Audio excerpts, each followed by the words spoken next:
If you would turn your Bibles with me to Isaiah chapter 6 this morning. Isaiah chapter 6. We'll be starting off in verse number 5.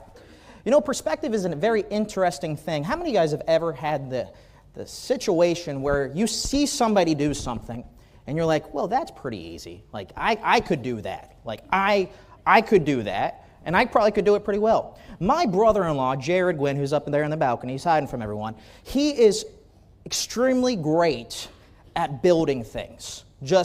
He can look at something, make it happen.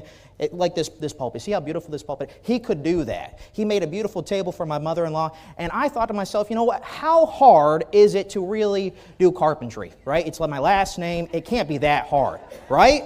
And so my wife wanted some little planters in our yard, and I got some pallets, and I'm telling you, it took me 2 hours just to take the planks off and put them over on the side. And if you've ever been to my house, it's not something that I boast about or even show really people what it looks like. It's just a square.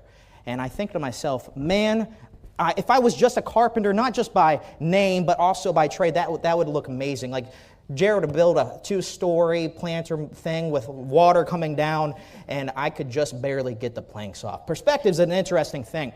How many of you guys ever been to a carnival, maybe a fair, a circus, that had a house of mirrors? Have you guys had that before? Right.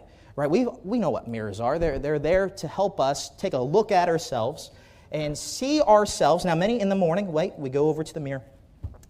And some of us take several hours. Some of us take 5 seconds, and it's pretty evident, whatever it is.